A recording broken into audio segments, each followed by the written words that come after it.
মাদারীপুরের শিবচরে ঢাকা-ভাঙ্গা এক্সপ্রেসওয়েতে ৪টি বাসের সংঘর্ষে অন্তত ২০ জন আহত হয়েছে। সকাল ৯:৩০টার দিকে শিবচরের পাঁচচরে এই দুর্ঘটনা ঘটে।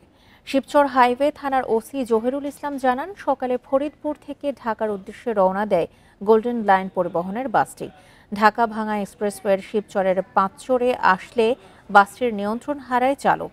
এ সময় বাসটি সড়ক বিভাজকের ওপর উঠে যায়।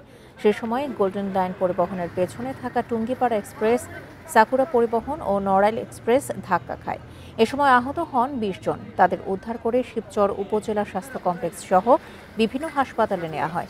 দুর্ঘটনার কারণে প্রায় ১ ঘণ্টা ঢাকামুখী লেনে যান চলাচল বন্ধ থাকে। পরে দুর্ঘটনা কবলিত যানবাহন সরিয়ে নিলে স্বাভাবিক হয় যান চলাচল। থাকলে তো আমরা সব মরতাম। গাড়ি আসলে হালকা, এজন্যই চাকা খুলে গেছে, ড্রাইভার আছে কি গাড়ি ওদিক চলে গেছিল। মুষলধারে বৃষ্টি ছিল, তো আমাদের ধারণা হচ্ছে বৃষ্টির কারণে গাড়ি নিয়ন্ত্রণ হারিয়ে ডিভাইডারের উপর উঠে যায় এবং প্রথম গাড়ির পিছনে আরও 3টা গাড়ি ছিল টানা একই সিরিয়ালে। তো সামনের গাড়িটি দ্রুত ইমার্জেন্সি ব্রেক করার কারণে পিছনের গাড়িগুলো ইমার্জেন্সি ব্রেক করে